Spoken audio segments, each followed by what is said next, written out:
Hey everybody, welcome to another episode of the Mile High Game Guys Board Gaming Podcast.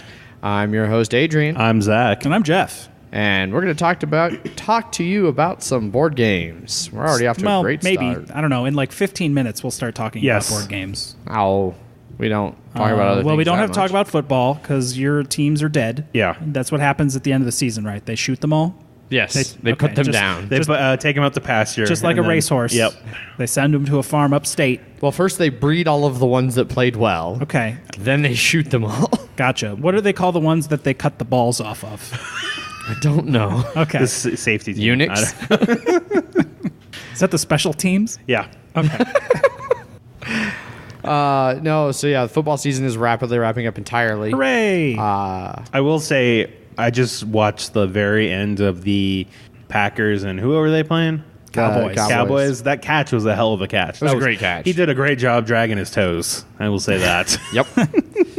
I watched 0% of that game. I watched most of that game. I was playing board games, so I was only halfway paying attention to this Seahawks game against the Falcons that they lost pretty handily in.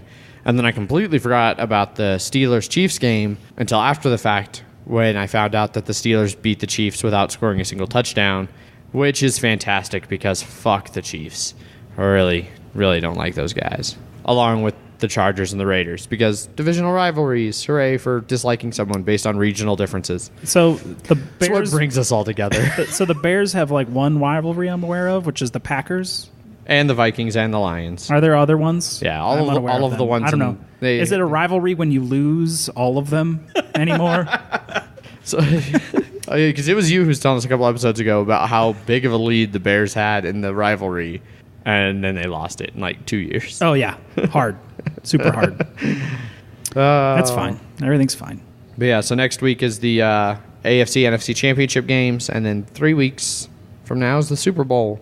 Hooray! Superb owl. I will watch the Super Bowl for the commercials and the food that I will get together with friends with. Is it just me? Like, I remember when I was like a kid, like middle school and high school age, the Super Bowl commercials were like gut-wrenchingly funny, like doubled over cry-laughing funny. And then now half the time I'm like, they spent how much money on that stupid piece of shit? Also, we were kids. It's a lot easier to please a kid. That's what I don't know. I don't know if it was just my childishness, or if they were actually. I need to find Super Bowl from 1998 commercial reel and watch through all those commercials and see if any of them are still good.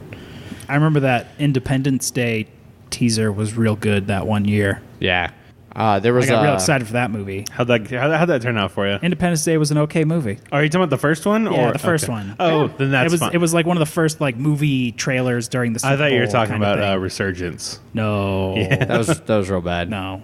I wouldn't know. People made fun of Star Wars Episode 7 being a central remake of 4. Mm-hmm. Resurgence was just a damn near shot-for-shot remake. Pretty much. It was real bad. Except more CGI. Just bigger. More technology. We had more technology. Yeah. Anyway. Rogue One was real good, though. Rogue One was real good. Hooray. So anyway, shall we talk about some games? I guess. I don't know. We've played some. Yeah, at least a couple. We can just publish several. This. It's like 5.5 minutes. We can just wrap it up here and pump it out. Sure, why not? All right. Episode 39. Congratulations. Thanks for listening. We're at emails. Oh, man. Which, a whole lot of new listeners, not a whole lot of new emails. Nah. Sad. Who cares? You guys, apparently. That's a huge turn from early recording Jeff when he was every episode, send us emails, I want to read emails. He's finally broken. I'm just using negative reinforcement. I don't care about your emails anymore. Yeah.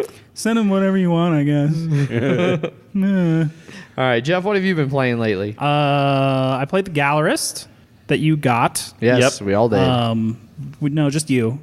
We all played it. We all played it. You're the only one that got it. I am the only one that got it. So I played as on the planet gallery owner, and I moved meeples around and bought various works of art. And then sold pieces of art, and hopefully at a better price. Indeed, I did. And I made some celebrities. Yeah. And we forgot that those give you money, and then I won because of that. Yeah. Although we did discover the second time we played that we were completely neglecting a major rule that drastically affected the way the game played. When you take one of those little squares, you have to take someone out of your lobby. When Yes. you do Yes. Yeah. So when you buy it, I think those are achievement tiles. When you Yeah. claim an achievement tile, you have to send a meeple back to the center. Yep. Which Did not compute. No. Nope. But I still won, though. You did. I won by Yep. 10 points. And then we played that too. and then we Adrian. played that the And next you day, won? and I won. Yeah. Okay. Pretty handily. Did you get third place that other time? Yes. By a lot? Yes. Okay. Yeah. I got third place by a lot this time too. So Yes. The spread was closer, though, in our second game. With me winning and you coming in third, the spread was closer than me losing the first game and Jeff winning. Paul, at one point, was throwing a big fit. He was... We definitely... I accused him of pulling an Adrian. yeah, he was pulling an Adrian really hard. It's like, oh, man, I'm so fucked. I'm so fucked in this game. This is fucked. I guess I'm just going to sell this piece of art for the same price that I bought it for because I can't do anything else. And I was like, dude, you're going to come back and win this. And you're going to just totally fulfill all of the requirements of an Adrian. Bitch about losing and then end up winning. And he didn't end up winning, but he came really fucking close. Okay. Yeah, I just internalize all my bitching. I take it out on all my friends and coworkers. Play anything else? Played a lot of Terraforming Mars. Did we play 2 in between Yeah, the last I think so. in the last week? Yeah, you did. Without Adrian? Yeah. Still keeping that streak going. At D-Bolt, and then we played it in his own apartment without him. Oh, yeah, my girlfriend got a new laptop, and she wanted to have some couple Steam game day, so we played co-op 7 Days to Die, and they needed a place to play Terraforming Mars, and I was like, yeah, sure, it's the closest I'll get to a Terraforming Mars fix, is knowing it's being played in the same building as me. We set it up in front of him and made him watch. Yeah, I was like, Adrian, is there any way we can get your computer and set it up in here so you can literally watch us play? No. But he didn't want to do it. No. And so one thing that we did try was when we played it with 3 players before, we felt with the drafting variant that like the cards didn't get shuffled enough. You shuffle like once at the end. Yeah. And this is with the corporate era. Yeah, obviously. And so we tried 5 cards instead of 4. So that way it could get, 75 or, 3 more cards out each turn. So we ended up shuffling around turn 10 instead of turn 13. We got through like halfway through the deck again by the end of the game. And I won quite handily with the highest score that we've gotten so far. And I think that's to do with us drafting out of 5. Yeah, I went super. It makes sense. Yeah. I went super into city building. You went You super. had a lot of cities. And I was also the corporation that gets shit for that. And I got immigrant city. So every time anyone built a city, I got 2 money production. And you got immigrant shuttles? Yes. You were first player, right, Zach, to start? No, Paul was. Oh. Yes. Because he had last one, Terraforming Mars. yeah. Well, so then I liked that, I sat in here and watched like the first turn go around or whatever, and you played your first turn, and you're like, oh yeah, I'm going to build this and place this, and then like, oh yeah, look what corp I have, and Jeff just goes, all right, Paul, we're playing for second. Which is true. Yep. Everyone got their new high score too. You got 93. Yep. Paul got 105. Yeah. And I got 118. Yep. So it was definitely great, but I also think it was, a little bit too much. Oh, we get too much choice. Yeah. And so it was too easy to build all the shit that we could. Yeah. Being able to shuffle through the deck more is nice, but maybe not exactly. I think I still like it best at 4 players. Yeah. Almost like when designers design games, they design them a certain way for a reason. Indeed. Then we played some Santorini and quite a bit of it. I've played so much Santorini in the last week. It's ridiculous. We played with the Golden Fleece Gods for the first time. We did, and I played that with Paul too. Yeah. Well, we played with Golden Fleece Gods, and I actually did the variant with Paul as well. That did not. What was the variant one? It's where you actually have the Golden Fleece on the board. Oh, and there's only yes. one power, and the power that happened to be was Medusa. Did not end well for me. Oh God. Yeah. Crush. How does Medusa actually work? I know she turns opponents So basically, to blocks. after you move and build, if any of your workers are adjacent to any other workers and you are higher up than them, you turn those workers into stone. Oh jeez. And you can turn both of their workers immediately. It becomes very strategic in how you have to place your characters. And I got to a point where I was like, I can't move anywhere because Paul can then move and crush me. And he put the fleece in such a way that I couldn't get near it. It did not help. Does the fleece move? No. Okay. So how do you put it where you couldn't get to because he placed his guys first, and then I placed my 2 guys, and then he placed the fleece. I thought you placed the fleece first. No, you do it last. It's whoever placed first gets to place the fleece. Yeah. Yeah. And I think it's only Medusa. Like, it would have been more... He would have played it less defensively, maybe, if it was a different one. But because of that, it just... But otherwise, all the other times I played it was great. I introduced some people to it. I tried 4-player for the first time. That was cool. What did you think of 4-player? It's fine. It's interesting because then you're like you can sort of plan around it a bit more. You're like, I can move this here because the person I could build extra, but then my partner could move fast. So I was like, I can build this so that he can fucking go over. So it's definitely interesting. I still like 2-player the best. But, Yeah. And one of the games that we played, Jeff, was the first time I've legitimately trapped somebody in the game. Yeah, what were our gods? I don't remember. The Nemesis and was it the teleporty one? Yes, And Nemesis was the teleporting one, and then Aphrodite maybe or something like that. I don't know. Anyway, it was pretty interesting. I was glad I was finally able to do it. Basically, I got him into a corner, and the only things he could move was closer and closer towards the edge, and I would just follow behind him, build something, and he's just like, son of a bitch. Yep, and I see my death soon. It's coming, and I am dead.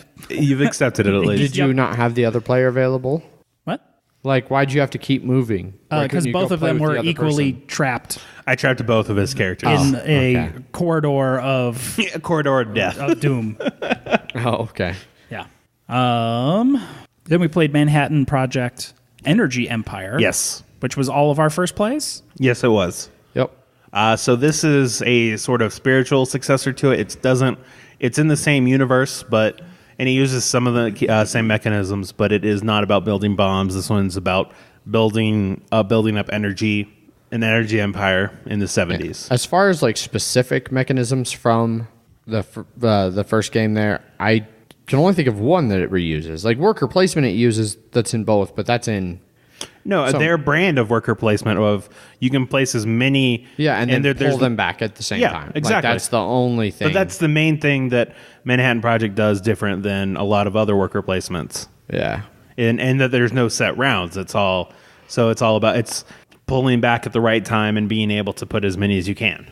Yeah. So, that's one of the things I liked better about Manhattan Project. You know, the more I thought about it, like an energy empire, like you were limited on where you could play all of your, like you couldn't play all of your buildings. Like you had to go to like the right section of the board to play like one set of your cards. And you had to go to a different section to play a different set. I mean, a different section for a different set. Well, that's right. like I didn't do any of the middle third, that set, the industry market. I didn't use any of those buildings, so I had a lot more buildings I could use when I went to the government or the commerce ones. So for me, at least, it was just like, oh, you should probably focus on one with like a subset of 2.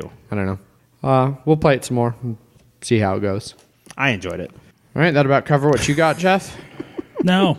Now, what else you got? I have Blood Bowl to talk about. All right, It's Bloody here. Minute. Let's do it. I lost.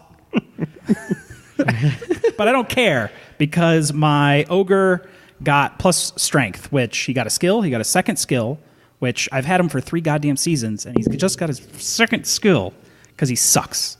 And I hate him, but he got strength, so he's totally redeemed himself.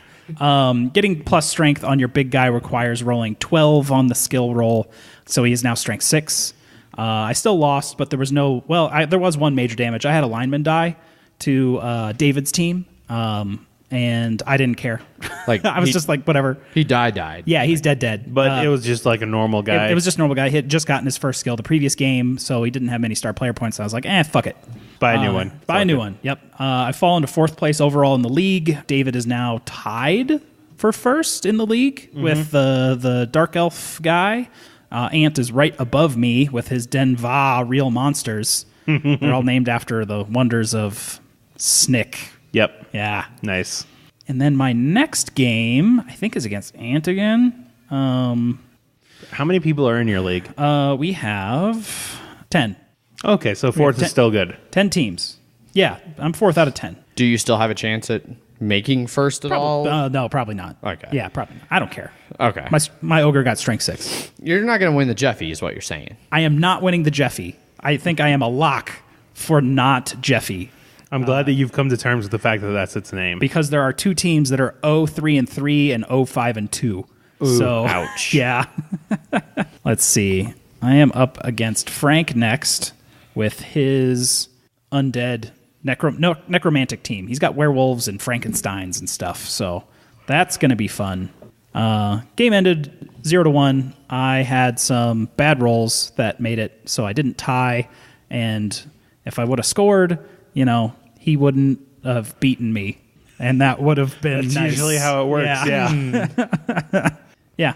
Bad dice. Lineman died. Uneventful otherwise. No permanent casualties or injuries on either team. It was real rough for both of us, actually.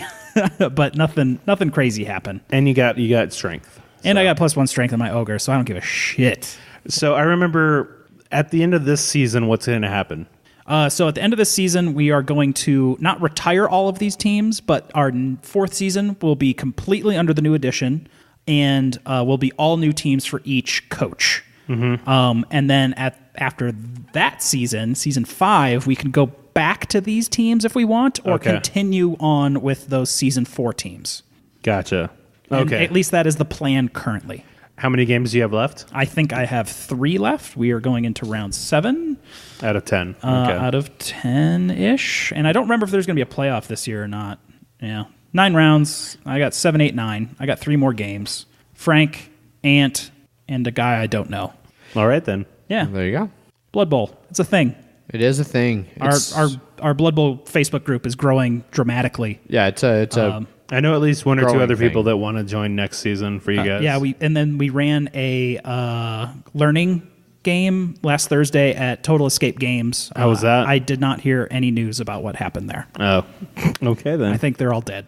Well, But a bunch of people from Game Night wanted to go to that and try and learn Blood Bowl. Every time we play it there, people are like, "Oh, I want to learn how to play," and Ant's like, "Yes, yeah. more."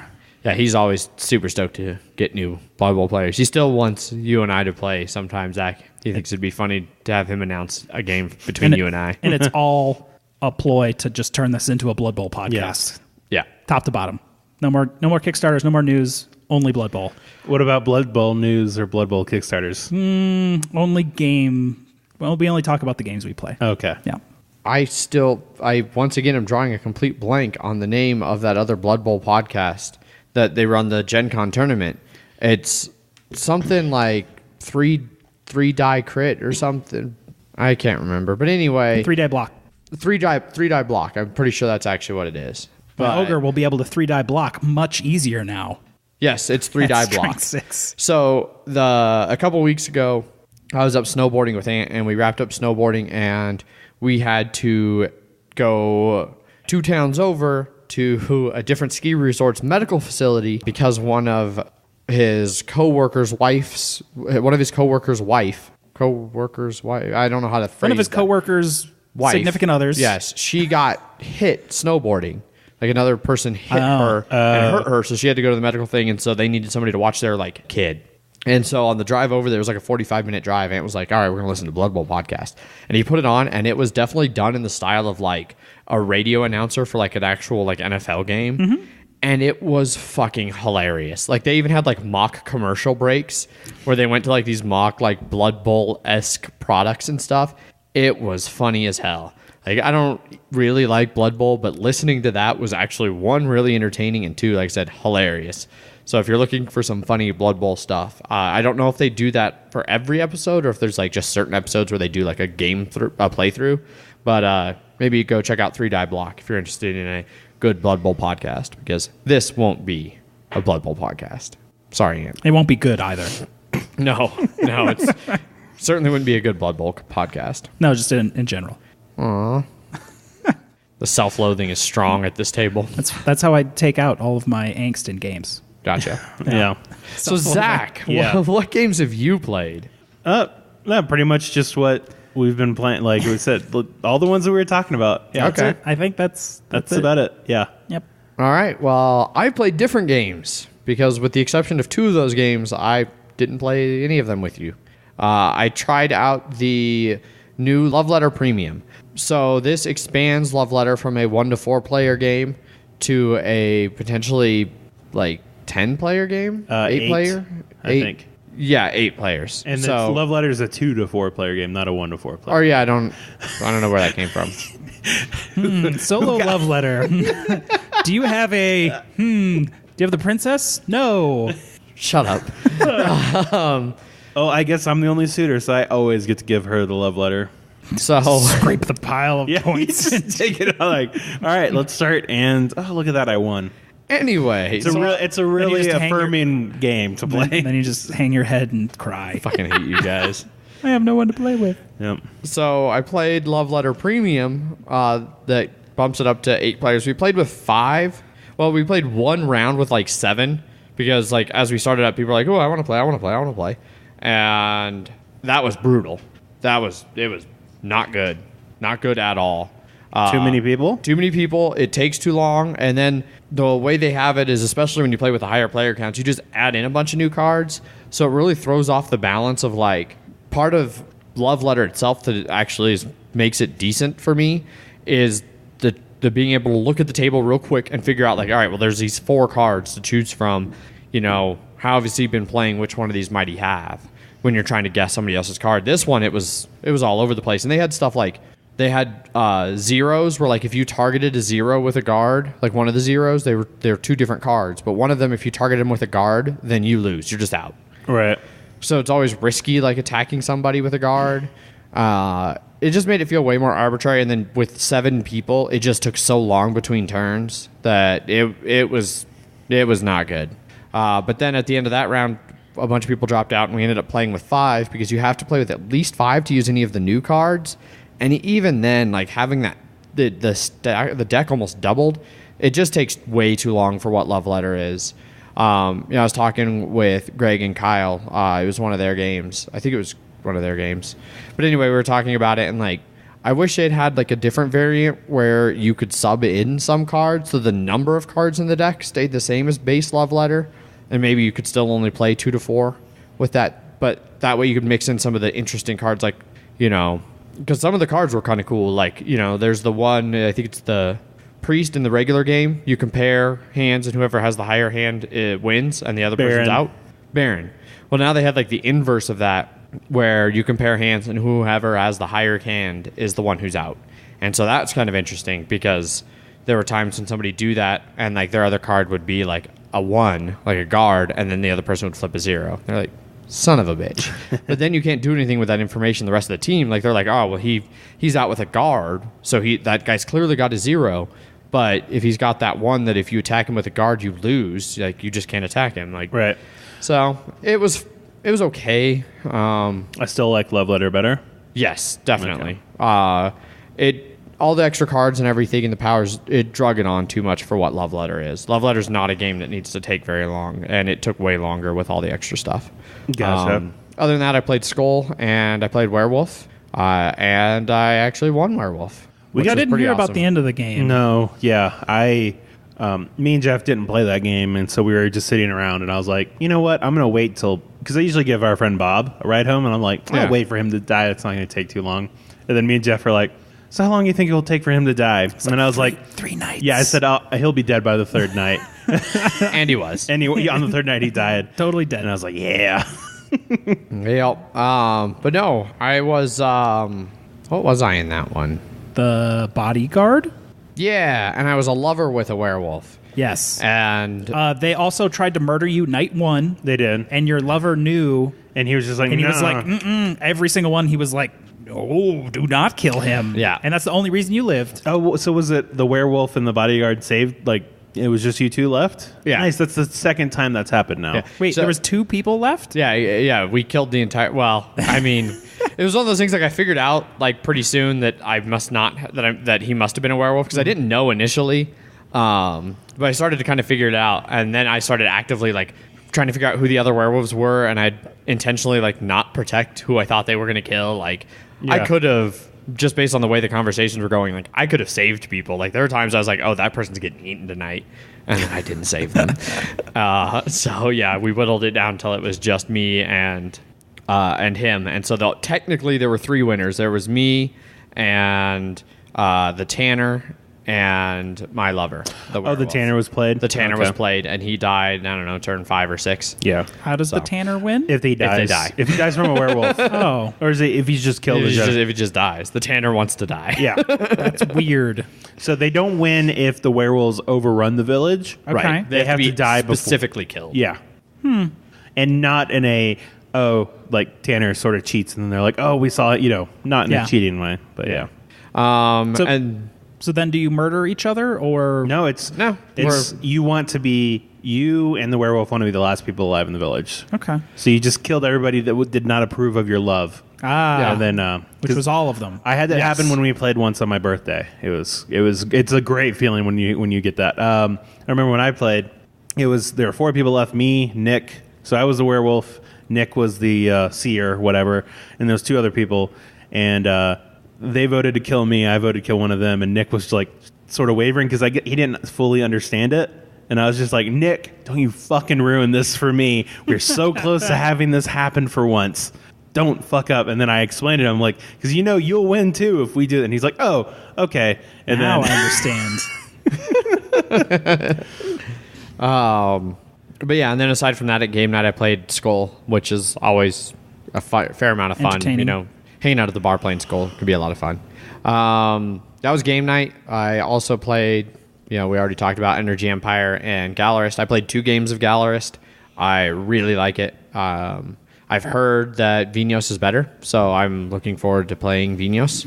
That looks much more dense than the Gallerist, and the Gallerist looked dense. Yeah, the Gallerist was surprisingly simple as far as the basic rules, like what you can do and stuff. I mean, you have 4 things you can do, and each of those you have 2 choices. So yeah, and then the depth is just in how you use those few actions, and don't misinterpret the rules to where you think they mean other things. Yeah, that only happened a couple times. The rules are pretty straightforward if you actually read them. Nah, no, they get in the way. Yeah, fuck rules. Highly recommend if you're going to play Gallerist, especially with new people, have them watch like the 5.5-minute video from Paul Grogan over at Gaming Rules Vids. That's the one that I had you watch there, Zach. It's really short. You can have them watch it while you set up, and it gives a solid overview of the basic actions, and then you can take a little bit of time to explain niche scenarios and more in-depth rules that aren't covered in that video after the board's set up. So highly recommend that. Yeah. Saturday, I went back up to Edward and Amanda's house from Heavy Cardboard and played some games with them. They just finished their massive renovation of their basement. It's impressive. Like you should hear Angel singing as you walk down the stairs there. It's impressive. It looks impressive. It did, yeah. Most impressive. Their entire gaming basement is roughly the size of my basement apartment. So sounds about right. Yeah. It even has the same number of bedrooms and bathrooms. Technically, like their game storage room, where you saw that picture, Zach, of the war games. It's a relatively small room. It's technically a bedroom because they put in a closet, but then they immediately filled the closet with shelves that are full of board games. It's got a small table in the center of the room, and then it's got like French doors on the corner, but otherwise it is lined pretty much entirely in board games.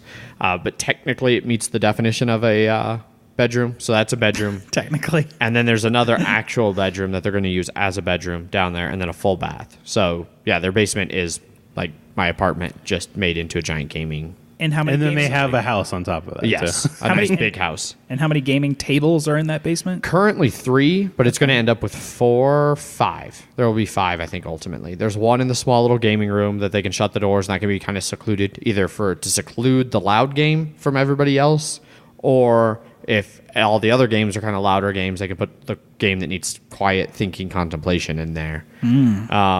But there were 10 of us over there, so we started off with dual games of Tramways at 5 players, which is its max player count. How long did that take? It took a little while.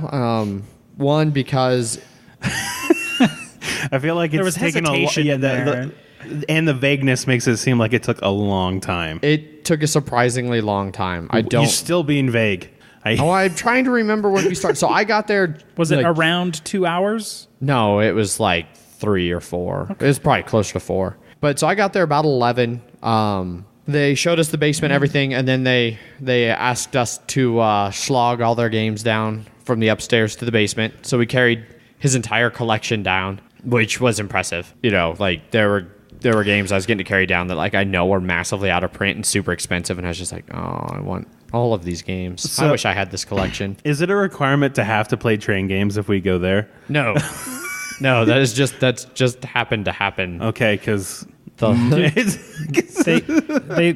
look like prototypes. Well, so all train games. So the first time I went up there, we didn't play. Like the train game was right at the very end when I was just the last person sticking around. This time it started off with train games because that's what 8 of the 10 people wanted to play, and I was like, sure, I'll play that. Yeah, I had a good time with the other one. It looks like Druids made a train game. It's what? like it's basically abstract. Let me say it again. I don't know what that is. Well, of course you don't, because nobody's explaining the rules to you. No, we're gonna make assumptions. That's all we're doing. Somebody I'm just gonna blind assumptions on vague pictures on Google. Somebody blindly shows you, Great Western Trail. You're still not gonna have any idea how that game actually plays. That's apparently Tramways. I don't know. That's like an interesting colored version of it. I wonder if that's like a custom. That looks like somebody just made that up. Like they made their own version of Tramways. Yeah. Anyway, so I really like Tramways. That's good. God, you guys derailed my conversation. Maybe that's the reason why we did it. So I got there around 11. We moved all the games down. We probably didn't sit down to actually start playing until about 12:30. Rules explanation took a little while because there was essentially one person. Matt explained for his table, and then Edward over at our table had to ask Matt for a bit about the initial setup, and then he explained the game. And then this is a game that definitely can have AP. Like you're trying to decide like where you want to move or ship things around and what you want to build. And so there's some room for AP. There's some really minor deck building. My favorite thing about this game was the player position auction. Like so for starting player and first choices and stuff. Like so the way the auction works is you go through and you make your starting bid, starting with an arbitrary random first player. They make their starting bid. And then the next player can pass and go last, or they can bid any amount even under to stay in the auction. So like say I start off and I bid 5.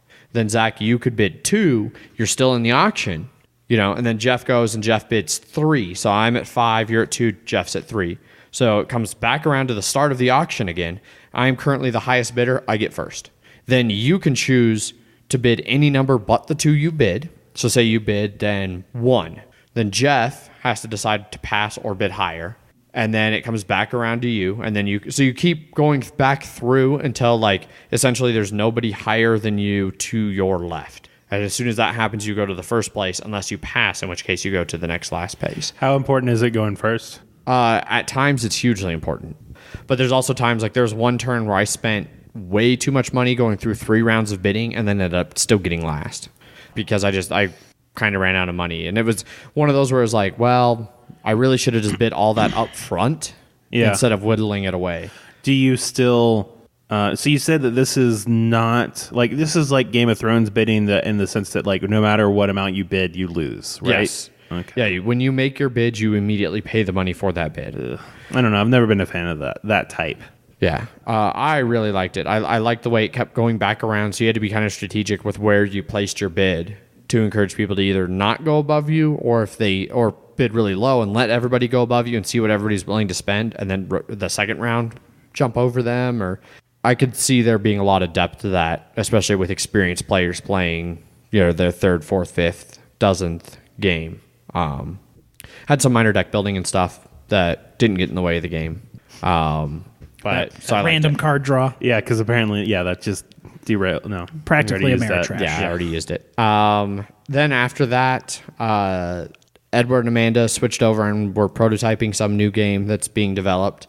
I don't remember what it was called, and I couldn't get a good grasp of how the game was played from looking at it. Did it look like all the other train games I've seen? No, it wasn't a train game. Okay.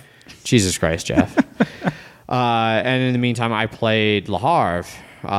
We played a 3-player game of Le Havre, and it was the first time playing Le Havre that I've ever seen somebody actually take a loan. Yeah. And did they take a decent amount? Or a lot of loans taken. Yep. I took I never had more than 3 at a time, but over the course of the game, I think I took 7. One of the other players, he took about the same amount, and then the player who ended up winning, shocker, took like 3 or 4. You know, and so, but it was just amazing, like the way the cards came out for the buildings up at the top. We didn't get a lot of good buildings very early, so it was really hard to feed your people the first like 3 or 4 phases before we could finally get to where like the wharf was buried, so it took a long time to get to ships, and yeah, it was rough, but it was still good. I mean, I still finished with 120 points, so that was a low scoring game for me at 120. Winning score was like 160. So you lost? Oh yeah, I lost. 3rd place? Yeah. So I won Tramways though. So I am 3 for 1 at Heavy Cardboard Game Days. Crushing it.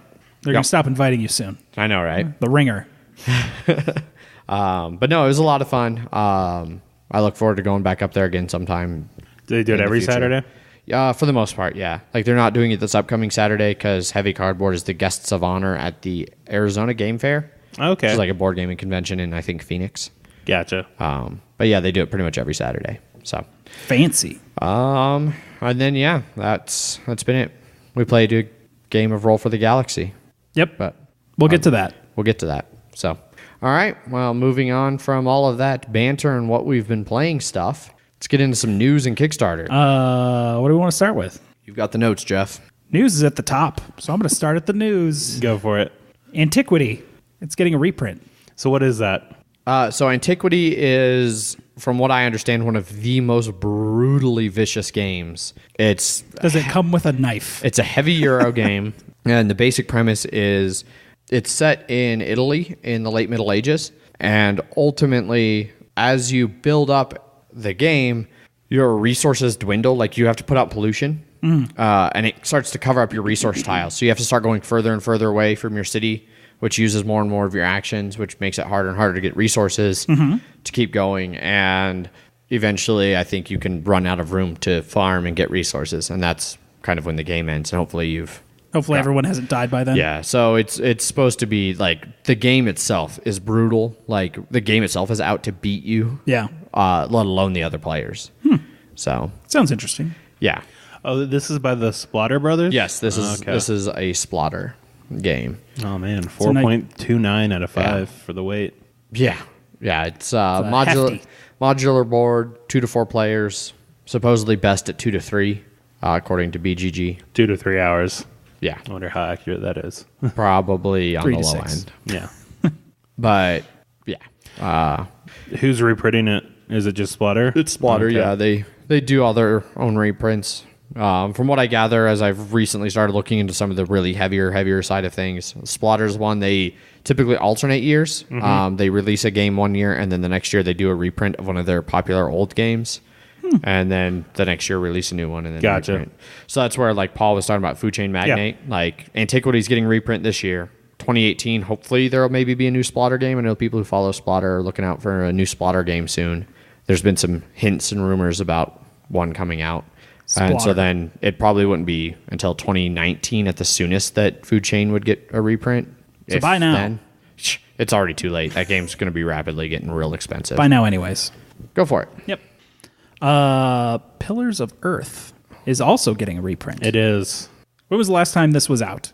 Has it been a while? It's been a long time. Yeah, so it came out in 2004, I believe. Yeah. And it's been out of print for a long time. And 2007, dude. Come on. yeah, Original publication year, a 2007. But yes, it's been a decade. So in Pillars of Earth, you are all playing as the renowned builders in England, and you're trying to build a Stonehenge? No, cathedral, the Cathedral. Kingsbridge Cathedral. there's like a series of books, and it's sort of based on this. Okay. Or this is based on those Yes. books. Yeah. There's I know there are 2 other games in this series that are also based on the sequels books. So. Yeah. Interesting. And so I think this is maybe vaguely considered semi-co-op. Like you're definitely playing against each other, but you're building the same cathedral. So it's like you want to be the best builder of the cathedral. I'm not sure. I've never played it. I've never even seen it out and played. I know people have been wanting it for a long time. It hasn't existed in a while. Yeah. But it's getting reprint also. It's going to be a good year for reprints and second editions and stuff this year. Yeah.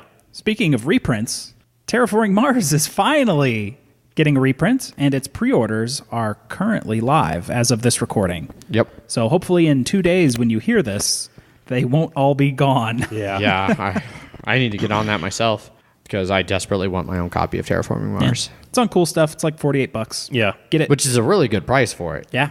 Get it. It's a great price. Get it now. For Terraforming Mars. Along with these pre-order reprints, which is a weird thing for a game that's existed since August, they have announced an expansion, which is sort of an expansion. It's a board expansion. Mm-hmm. It is Hellas and Elysium. Elysium. I was trying to pronounce Hellas correctly. Yeah, it's Hellas. Hellas and Elysium. It's the rear side of Mars, because everyone that played Terraforming Mars is like, why are we just terraforming the front of Mars? And then they're like, well, here's the fucking rear side of Mars. And the southern side, too. And the South Pole. No new cards or anything. It's just the boards, so it'll change the milestones and awards, depending on that area as well. Yep. And then also, obviously, the different tile placements and whatnot. So Olympus Mons. Well, yeah, so you say there's no new cards. So what about the cards that build tiles in specific locations? Is there now going to be a Noctis City on the backside of Mars? There is not. And they have said that you can just place that city anywhere if it doesn't have that spot. They have done it to make it so it won't be fiddly with we got to take this card and this card out of the thing because these don't exist on this side of Mars. Yeah. So they said it's less thematic, but deal with it. Yeah, that's... Yeah. Interesting. Yeah. I wonder what they're going to do for the volcano card, too. Probably they put new volcanoes, spots and stuff. Gotcha. Yep. I'm surprised, almost surprised they wouldn't come with a couple cards that are just revisions like that. Yeah, I think the reprint is going to have some small revisions on cards, but nothing crazy. Gotcha. And I know they're going to have a bigger expansion near the end of this year. So there is a picture floating around of a huge expansion. New cards, new corporations. No new working title or anything like that, but the picture shows you also terraforming Venus, 4 different moons of Saturn and Jupiter, trade routes. What was the other big thing? Those are the main ones I remember. Yeah. Okay. Yeah, there might be something else on there, but I'm not remembering it right now. It's just a lot bigger. It's a ridiculous amount of new stuff. Yeah, all the moons and stuff, you have to donate resources to move on the track, but you can't really see what the track does. Venus has its own terraform ratings and global parameters. Yeah, I think it's just more of a get some sort of livable thing there. Not trying to make it, not trying to terraform it in the same sense that we're doing for Mars, to where you can just live on it. Yeah, because Venus is a lot hotter than Mars, and just take all the atmosphere and just throw it into space because it's gone. There's nothing you can do here. Yeah, only we could harness the atmosphere from Venus and take it over to Mars. Leave Venus with a thin Martian atmosphere, and give Mars a thick Venetian atmosphere. Mm-hmm. And then make that and then maybe they'd both be livable. No. I think the hook on Venus is that you're just trying to live on clouds above Venus. Yes. Floating cities and the like. But yeah, that looks really, really interesting. New corporations would totally make that game even better. Yep. And who doesn't love more cards? Especially sleeved, and you can't keep them all in one stack anymore. Good luck. Good luck trying to fit all that in your box, Jeff. Need another box. Need to make a bigger box. I'll just get one of those rovers to carry all of my Terraforming Mars stuff. There you go. Yeah. So yeah, that's sort of rumor mill. And speaking of Martians, we have the First Martians is up for pre-order right now, which is the re-implementation of Robinson Crusoe. Yes. It's going to come with campaigns and all that kind of stuff. Yeah. So I think the pre-order is very interesting. Yeah. I think calling it a re-implementation is a little bit. It's loosely based off the system, but this one apparently is more Euro based, whereas Robinson Crusoe is more of an adventure. Yeah. That's from. Of course, Ignacy it's hard to say. There's Yeah. supposed to be campaigns and different scenarios. 2 different campaigns. Yeah. And then 6 standalone missions. So there's like a ton of replayability, supposedly, in First Martians. So they're offering they're offering pre-orders right now on their website, and they're doing in the vein of Kickstarter, pre-order stretch goals. Pre-order stretch, which is basically what Kickstarter is, anyways. Just doing it from their website.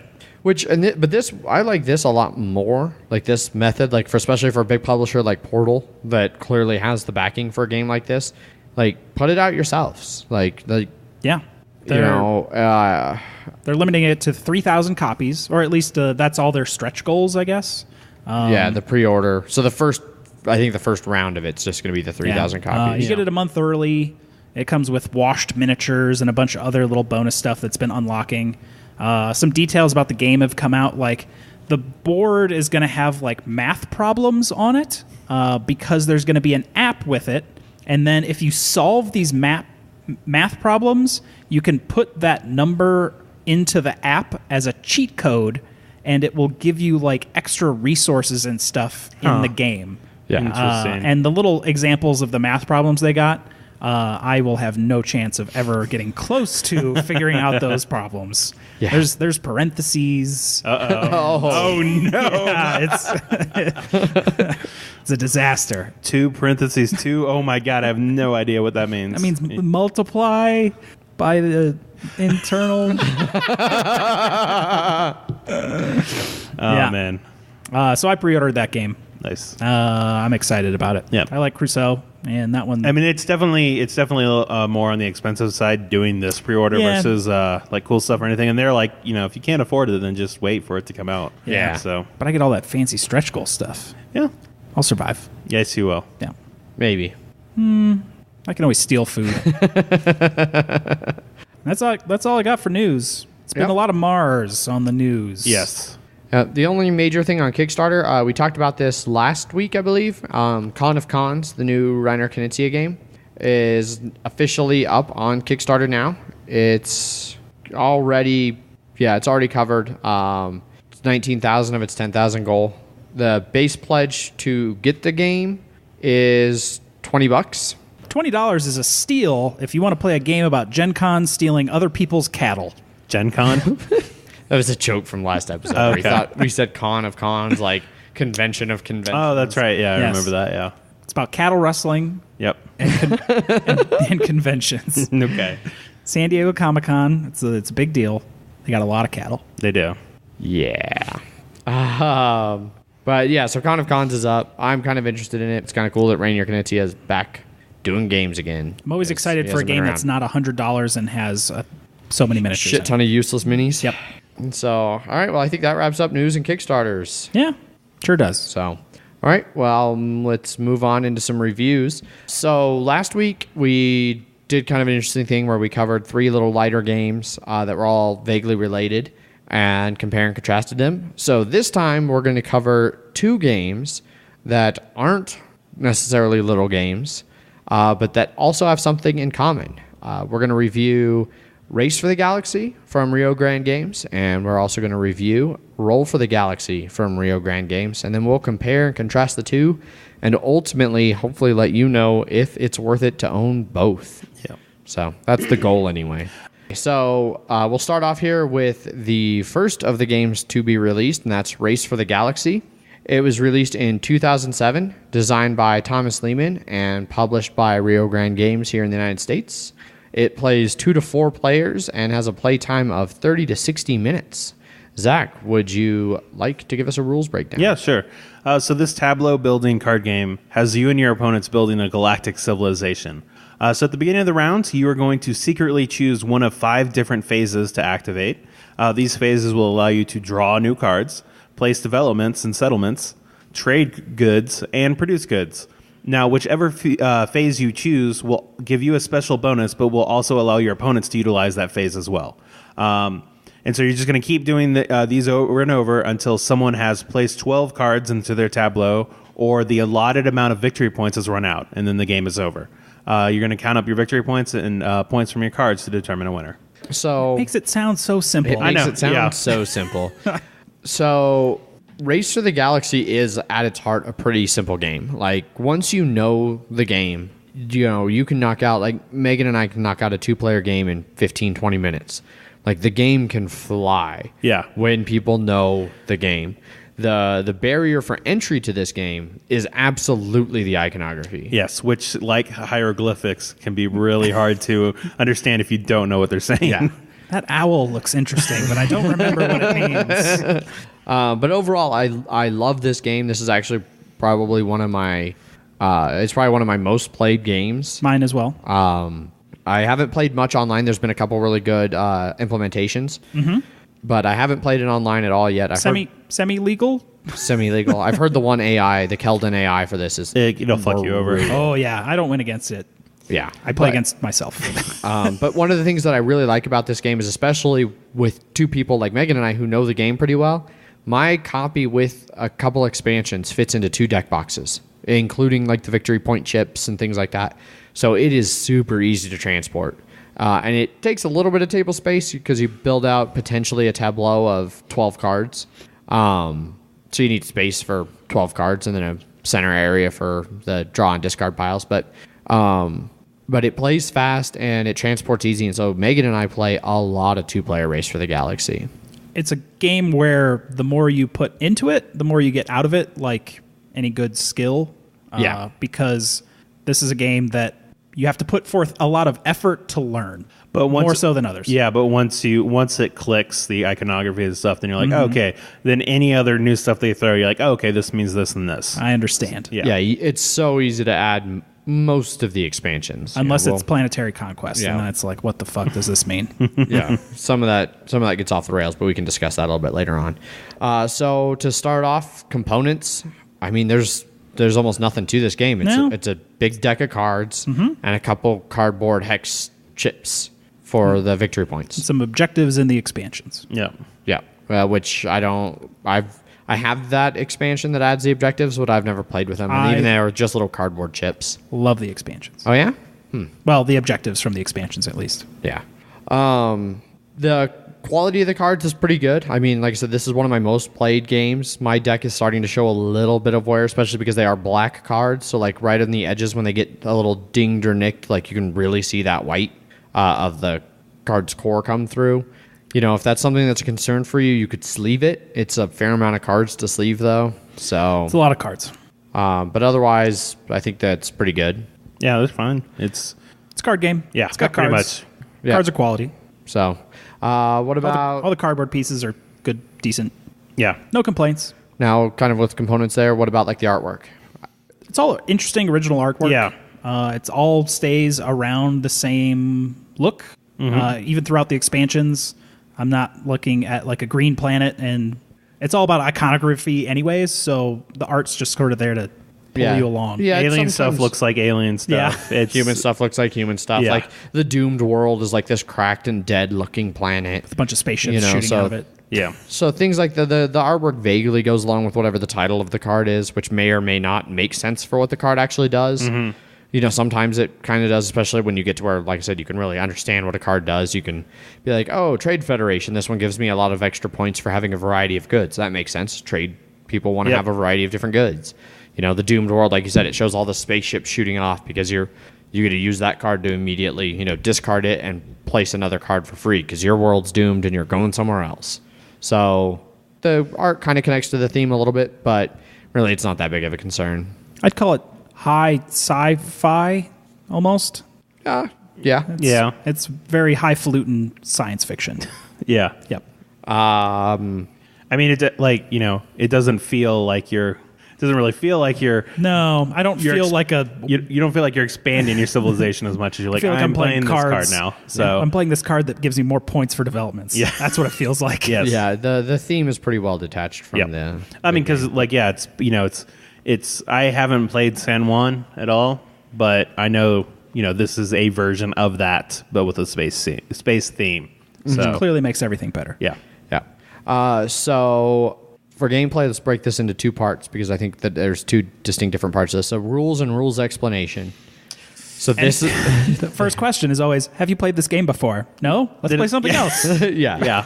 This is a game that like I tried to teach new players if they're willing to learn. Ant's been wanting me to teach him for forever, and we've just never gotten a chance to.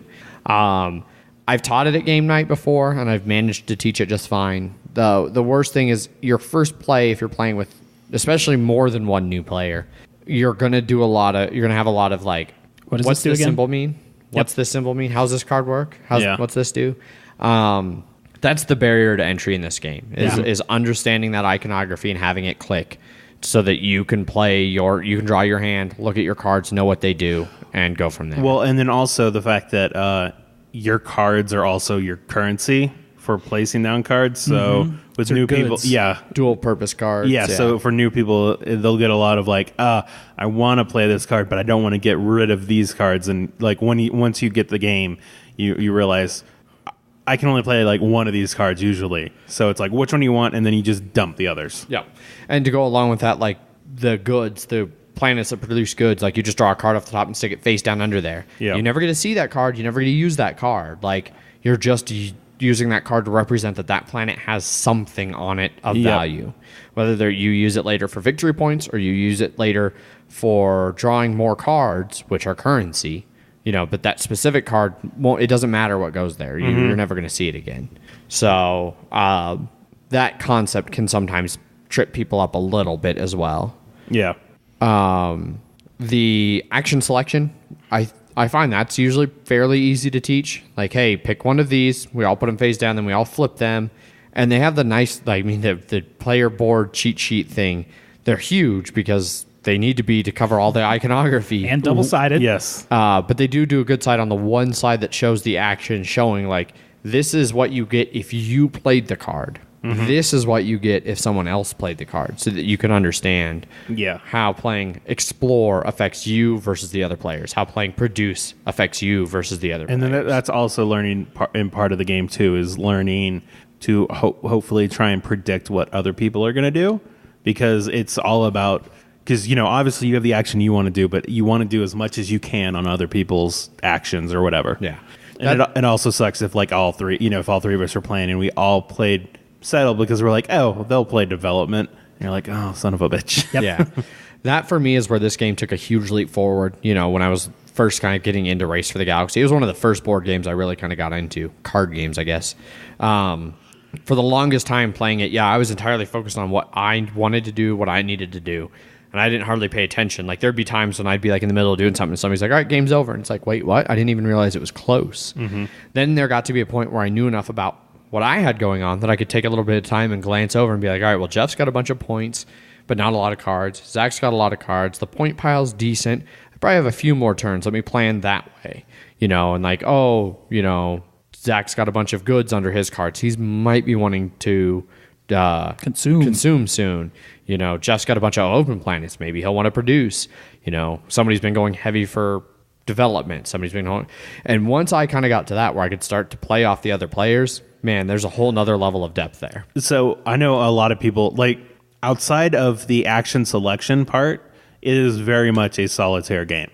Yes. And it's all about, just building up your stuff. What you do on your board doesn't affect anybody else except for the action selection part. Right. And so learning that definitely adds some interactivity, just in the sense of you need to start predicting people. But outside, so for people, when they're learning the game, they don't focus on that part that much. They'll go like, oh, this is just a solitaire game. You just don't do anything. But there's definitely like that one part of interaction is very crucial to consistently do well at the game, I think. Absolutely. All right. Then, I think we just covered gameplay pretty well. Anything else would you guys want to add for gameplay? This is definitely an engine building game. Yep. You just got to figure out which part of the engine you want to build. Yeah. There's 6 of them. Yeah. Yeah. I've had games where I raced ahead and got out a couple cards and then swooped up all the victory points before anybody else could do anything. I've had other games where nobody touched any victory points and we all had 11 or 12 cards at the end, and consume double victory points. Yeah. And then it's also like playing with 2 people. Were you going to talk about this specifically at all? Or? Oh yeah. So like I mentioned, I played this a lot with my girlfriend Megan. So the 2-player game, instead of picking one of your action selection cards, you play 2. You each play 2. So there's always going to be 4. And where that gets kind of nice is you can pick like a development and a settle if you want to do both, or like you can pick to explore and produce. You can kind of pair things together a little bit better. again, it's still important to read your opponent because they're playing 2 cards. So like if you think they're going to play a development, a settle, maybe you're like, well, I can get more value playing something else and then playing off of their development and settle. I do really like that about the 2-player game. It feels like it goes along a little bit quicker when you get to choose 2 different. Yeah, that becomes reading your opponent isn't as crucial just because usually you guys are going to intersect a lot of the times. But it's you do feel like you have a bit more control in it with being able to play 2 cards versus 1. Yeah, I would agree. And being able to develop twice or settle twice too, where you can't do that in the 3 or 4 player game. So that adds an interesting aspect to it too. It's a good version. Yeah, because if you go heavy into development, even still you can only do 1 at a time. You know, in the regular game, where you can do 2 at a time in the second game, in the 2-player game. Yeah. So you do. There is another one of the expansions adds solo play. Yeah. So there's a straight up solitaire version of Race for the Galaxy. You really want to play solitaire? Yeah. Which, I mean, there's a ton of expansions for this game. There's like 7 or 8, I think, now. And like not all are compatible. Some are standalone. The first 3 are their own arc, and then there's an Alien Artifacts one, which is its own separate thing, and then another one that's In its the own lab. separate thing. That's Pandemic. There's like an alien research one Yes. that's by itself. Yeah. So the Equivalent. the first 3, the arc that they have, like, if for nothing else, they're kind of nice just to have the other cards, because in the initial deck, some of the cards, like the alien cards, are pretty sparse. And if you end up getting the whole deck, it really evens out the types of cards. Plus, the I think it's the very first expansion. That's the one that adds the solo version. And that's actually a pretty solid, it's a solid little solo version. They have a cool little, you use 2 dice to simulate an opponent. Yeah. And it's tough. A lot of unique material. Even and that's stuff. even that's a tough little, artificial opponent. So I like it. Yeah, I can't really speak to a lot of the other later expansions. I've gotten where I wanted to get with that game, and I'm not looking to add a bunch of crazy puzzle mechanics. Or I like the first expansion because Yeah. it adds objectives. I mean, so technically, you can just get all the expansions and just throw the cards into your deck. Like, you don't have to worry about any of that other bullshit about the conquest or like the alien board and stuff like that. You can just, I know some people that get it just to get more cards into their deck. I need more. Yeah.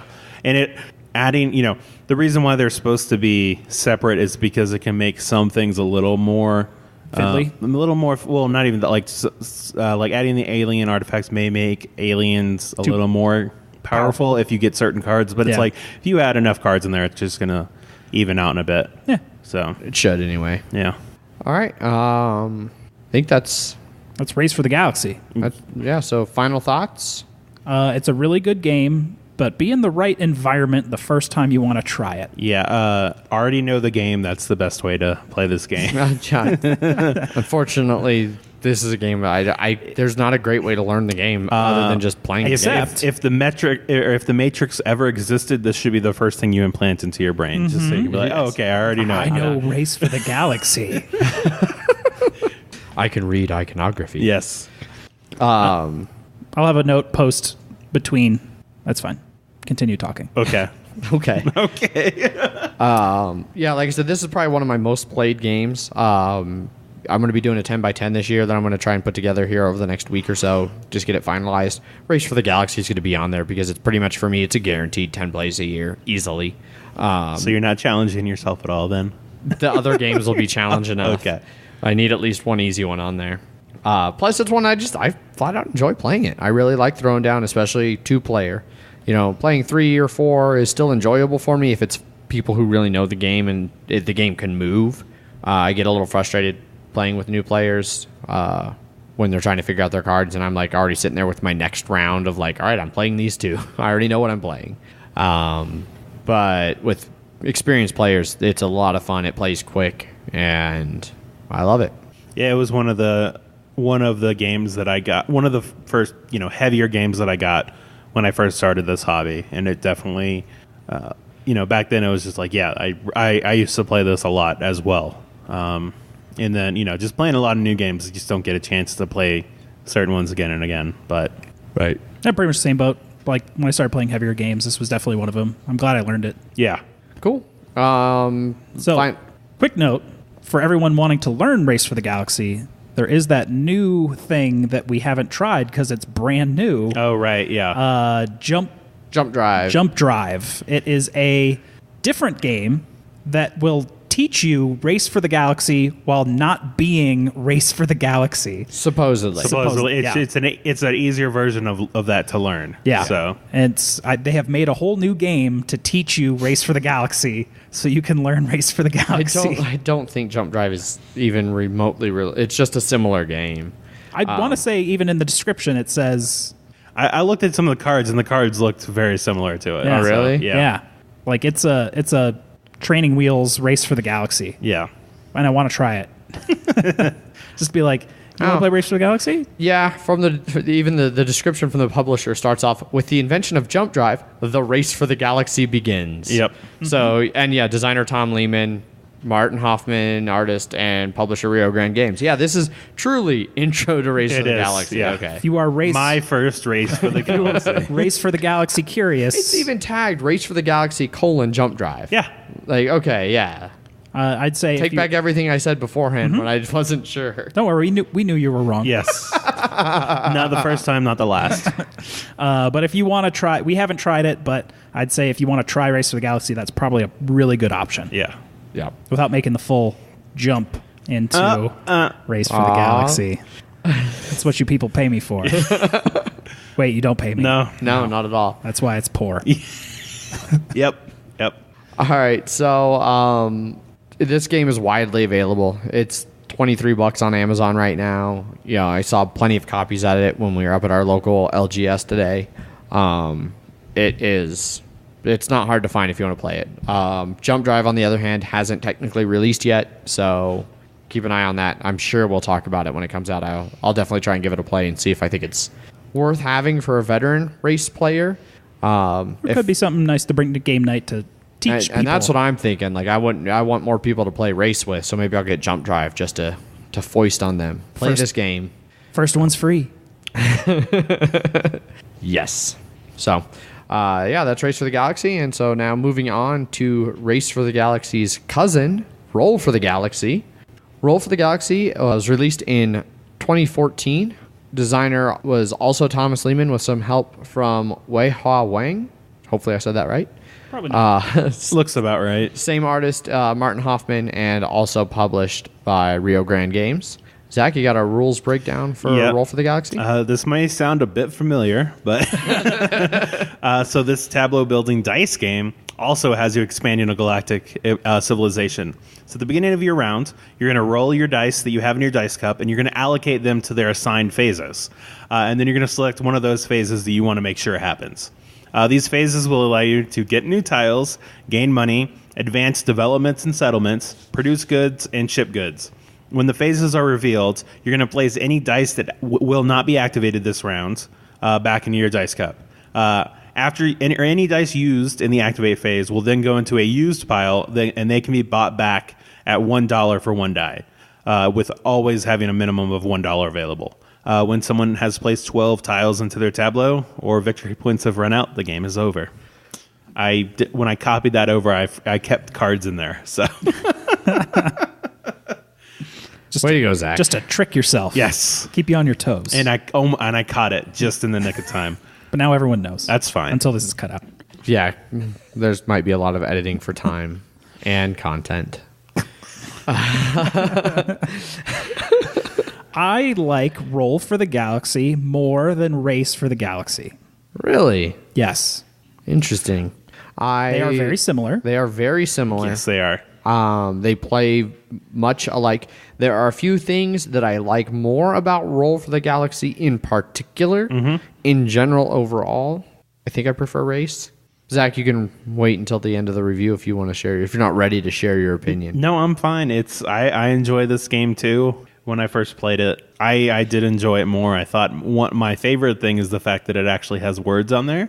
It's not all iconography. It's not. They still have iconography there, but they're like, this also means this. They didn't come up with a new language. So it makes it a lot easier for new people to play. To be fair, they came up with some new letters. Yes. In that language. But it was a lot easier to learn overall too. Yeah. I don't know if it was easier to. I can't honestly say that I think it's easier to learn. It is, in my experience, has been easier to teach, which would lead me to believe it's easier to learn. But I know it was much easier for me to learn role having known race, because a lot of the iconography is the same. The basic gameplay is the same. And I've played it with a couple people that have not played race and have only played role. Yeah. Okay. Yeah, it didn't seem like people got it a lot easier, and it's also because the tiles are face up that we can be like, oh, that means that. So there's more information for that. Like the only hidden information is just the dice and what you're allocating at any given time. Yeah. And that's easy enough. That's easier to learn than what a tile does in a specific situation. Yeah, correct. So components for Roll for the Galaxy. Dice are good. I like those dice. Dice cups are nice. And a lot of dice it comes with. A ton of dice. You don't ever use them all. No. So that figure that comes with each color is... So that's from the Alien Artifacts expansion for Race for the Galaxy. Okay. It's supposed to be a running man. It looks like a submarine, though. It's a very awkward piece. Yeah. Luckily, you only use it to track your money, so it doesn't really matter that much. And the yellow one looks like booger colored instead of not a good yellow. No, it doesn't look like a urine yellow. It looks like booger yellow. Yeah, kind of yellow. Instead of cards, there are tiles. Which the game came with a nice bag that you get to just throw them all in that you will randomly grab. They're all double-sided. One side's planet, the other side is developments for the most part, I think. Yes. Not for the most part, it is. Everything except the starting tiles, yeah. I like the new starting tiles, the way that starts. You don't just get you don't get a starting planet. You get like a whole starting, like... You get 3, because you need 12 things for your tableau. You start out with 3. Yeah, I don't... What's the name of the bigger tiles? It's a bigger It's just tile. a double side. It's just a bigger tile thing, guy. Yeah. It counts as 2. It's usually a planet and a development together. They combine into like its own like theme, which I like a lot. Yeah. Yeah. I mean, Race had something similar where you had your starting world and then they had a bunch of cards listed that made a good starting hand for new players that were tied into that world. And I feel like that's kind of what these do, these starting tiles here. And then also we each just give everybody 2 of each and let them choose the best from there. So you can, you have 4 different options there. Yeah. And so you can find something that works easier than just here's old Earth and something else. Yeah. Yeah. But those tiles, they're good, thick cardboard. Like Zach said, the components all have iconography and words. In my experience, the text is it's small because they cram a lot onto these tiles, but it's not like so small that it's really hard to read. Yeah. Especially because, again, you're building your own tableau and it doesn't really affect other players unless they want to spot check you. So you have it close to you. You can look right down and see what yours do. And that's really all that matters in that. Yeah. So I do want to note one thing, too. There is one phase change in this versus Race for the Galaxy. So Race for the Galaxy is you ship or consume in Race, and then you produce goods. In this, you produce goods, and then you ship.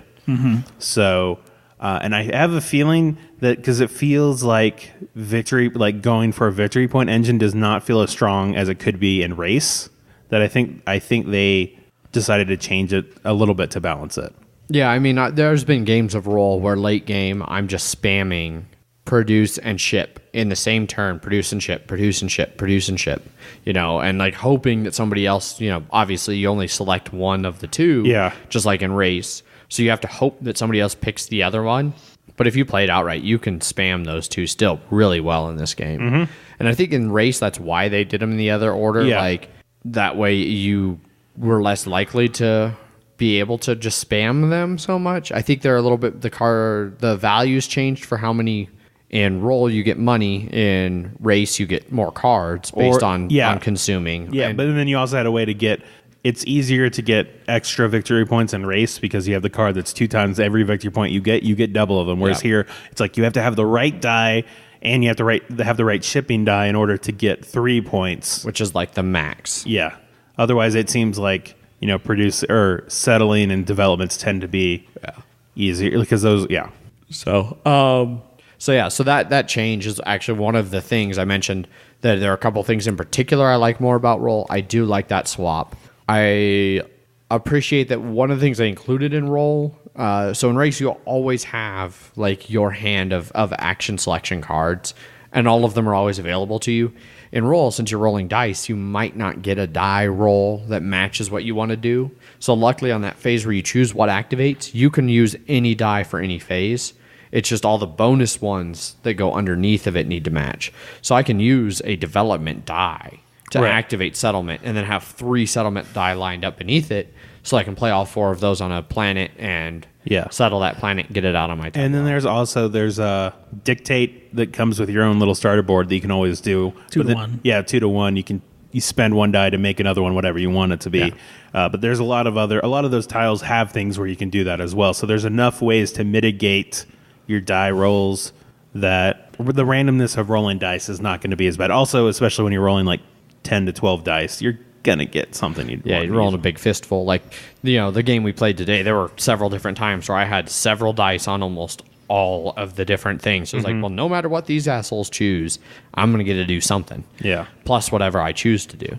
I like that the dice are all the different colors of dice have different values. Yes. For which of the symbols that are on them. So the symbols that are on each dice are the explore, develop, produce, ship, and wild. But not on the regular. The produce and then the ship and then wild. Yes. And so of those 6, depending on what color you have, some of them don't have any develop. They might have 2 ship. Some of them might have 2 or 3 wild. Alien has 3 wild, so it's like half the time you roll it, it can be whatever you want it to be. Yeah, and so it's kind of interesting. Like the military ones are really good at developing and settling. Like you're sending out your forces. It's less settling and more conquering.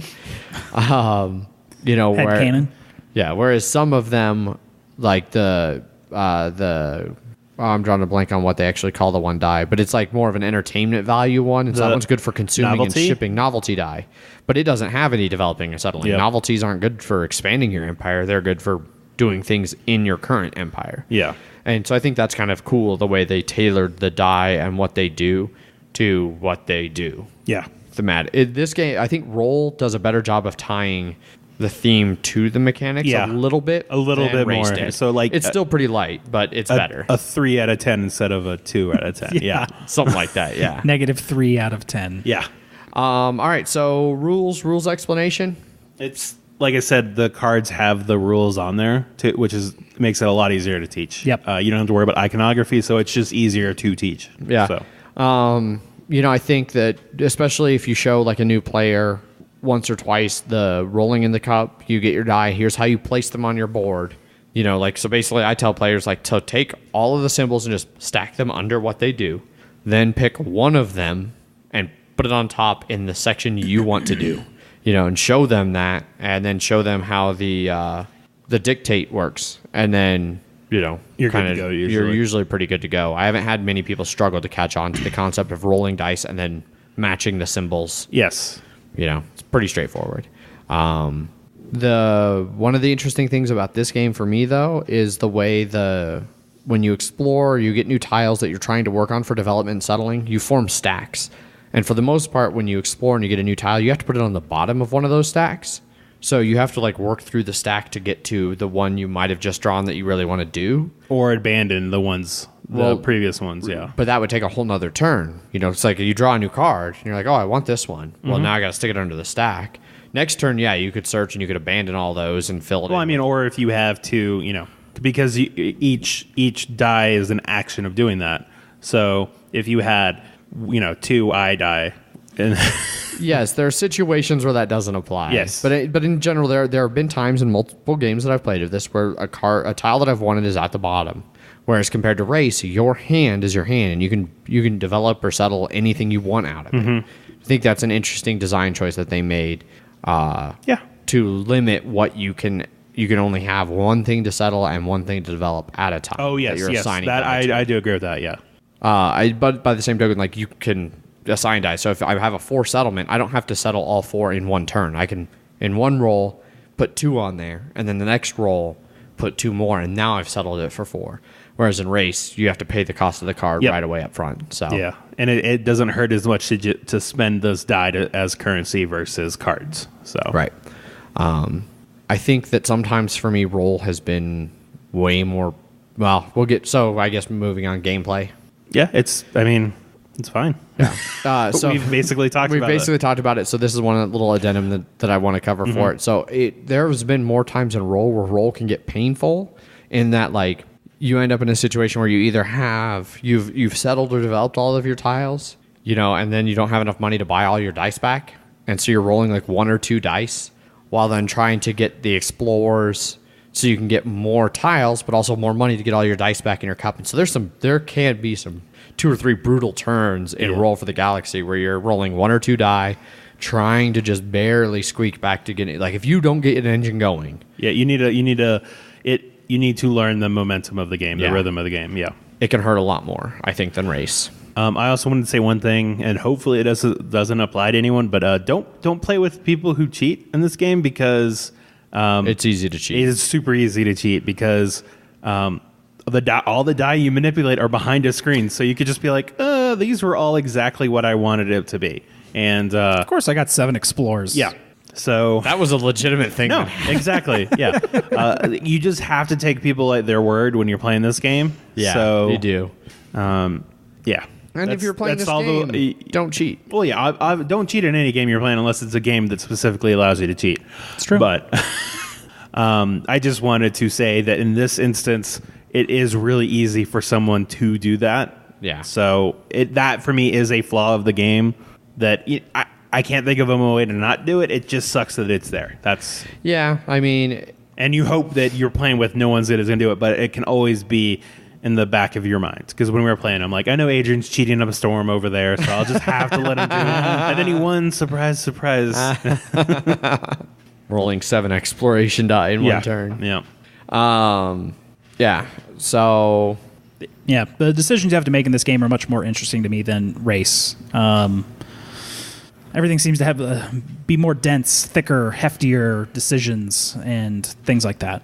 Interesting. I guess I don't quite get that from this one. I would actually agree with you on that too. Yeah. For me, at least, it's because, like I said, because it doesn't hurt me as much to spend die to do whatever I want versus like if I spending this card to settle that means I can't do this card anymore. Yeah. Yeah, it might be more like I've played so much Race that all of those decisions have become thin and mindless robotic to me that I don't care about them anymore. To where Roll is new and fresh now. Gotcha. And I have to think more about stuff. And the cards are different. No, they definitely are. Yeah. I think I like you see some of the same stuff. Yeah. But there are new stuff in there too. Yep.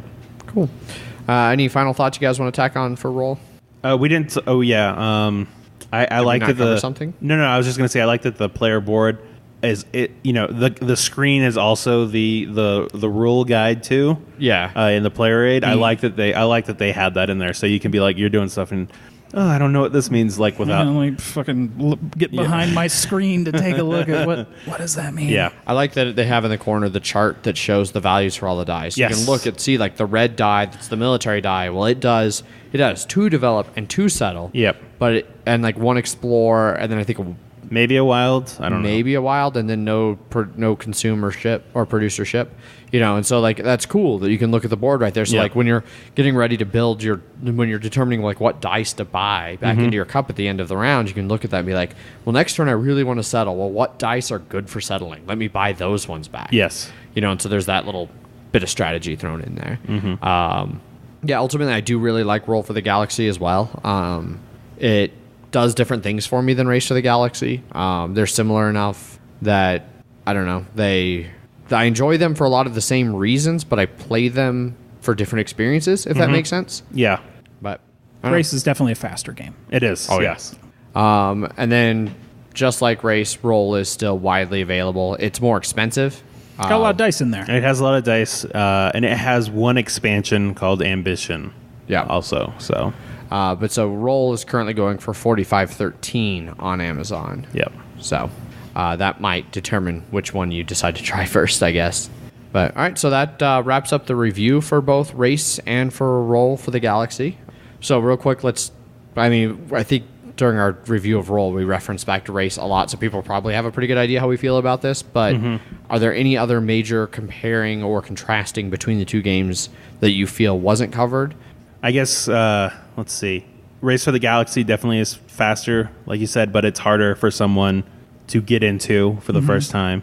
So Roll for the Galaxy is definitely more user-friendly, I would say. It may not be as deep in some spaces just because you have to choose the cards that you want, but yeah. I would say it's your Heroes of the Storm to Dota 2. Sure, yeah. If you get that reference, which I don't. It's way easy. I'm using the MOBA reference. No, I know what MOBAs are. I just don't. I've never. Heroes of the Storm is way easier, casual, friendly. That'd be your Roll example. Okay. Dota 2 is hard. Everyone will hate you the first time you play. But once you start learning the game and getting good at it, then you can enjoy the game more. Okay, gotcha. I see. Yeah. So I disagree with what Jeff was saying earlier about why he likes Roll more, and I agree more with what Zach was saying, as much as that pains me to say that I agree with Zach on anything. I think Race has much more tense decisions. Roll has sometimes more interesting decisions, maybe, but races are much more tense. Like there's nothing worse in Race than like getting my initial draw of cards and being like, ah, shit, all of these cards are good. I want to play all of these cards, because there's almost no way you're going to be able to do that reasonably. Like, you're going to hurt yourself too much drawing other cards to play on those, that it's more worth it to just identify, the one or two that you want to focus on. I would say that Roll's tense moments for deciding things is when you're dealing with the dice, trying to figure out what you want to do, which one you want to activate, whereas Race for the Galaxy is when it comes time for you to play cards to figure out which ones you want to get rid of. I'd say that's the more tense moment.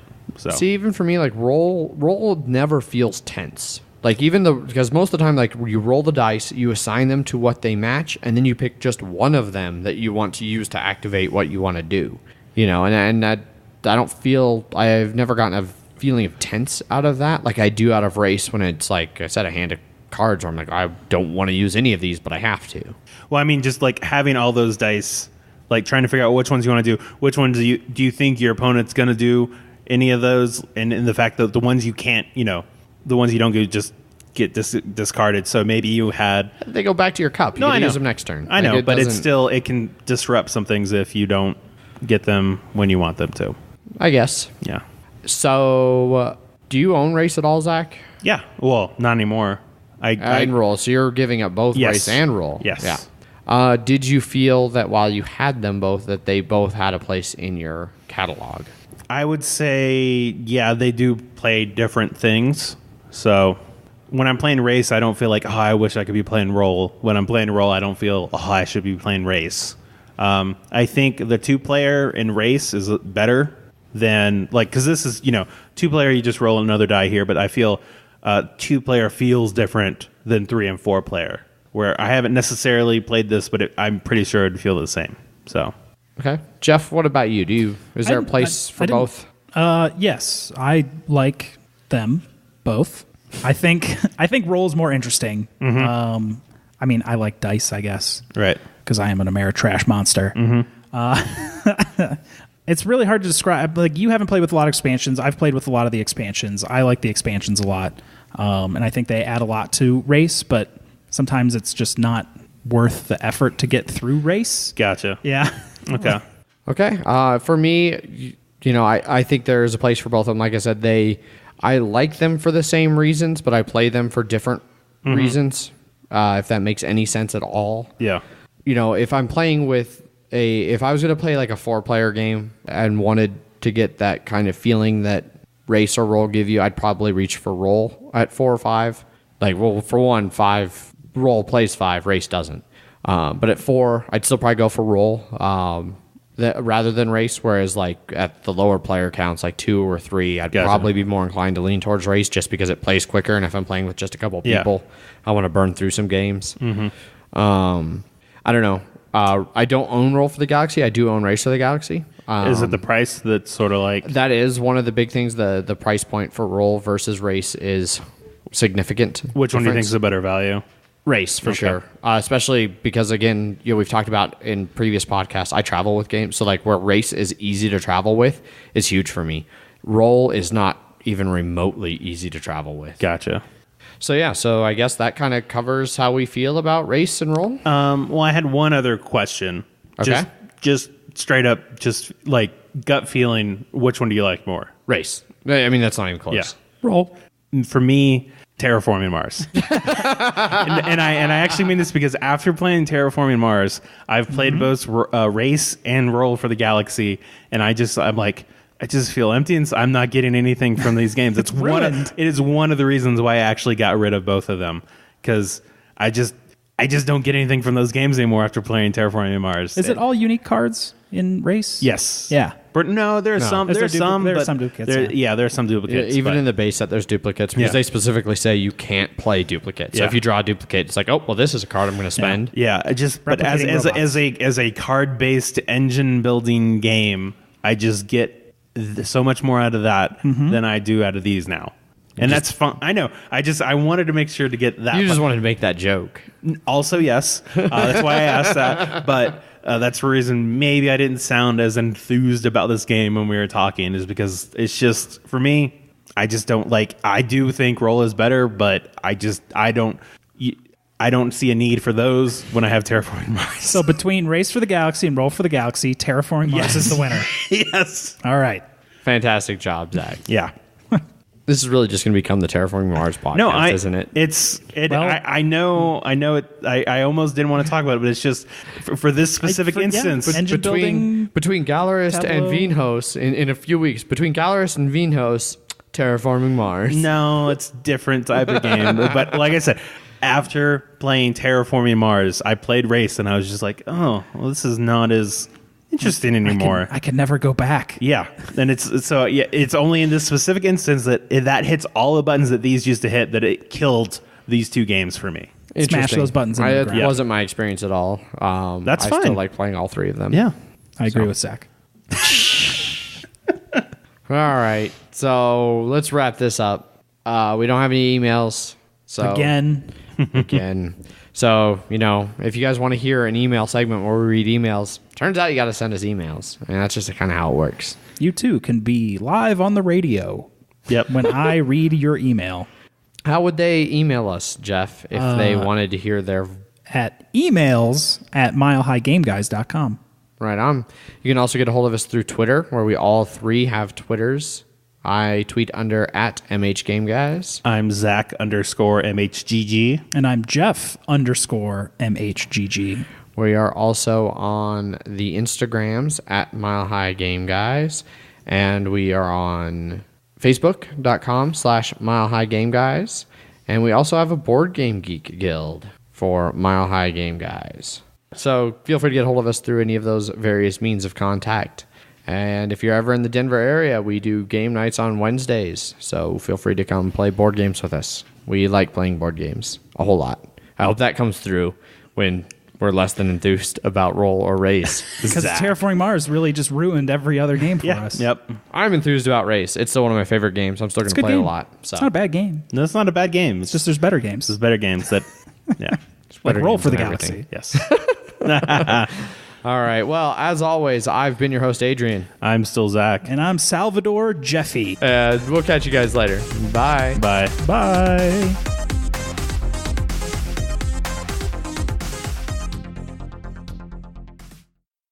Jeff, you look like you want to say something. What was the name of the guy that did the crazy melting clock painting? Salvador Dali. Okay. That's it. Okay. That's all it was. Okay. Okay. I'm still Zach. And I'm Salvador Jeffy. Is that what you were looking for? That's the total blank I had. Okay. I was like, God damn it, what was his name? All right.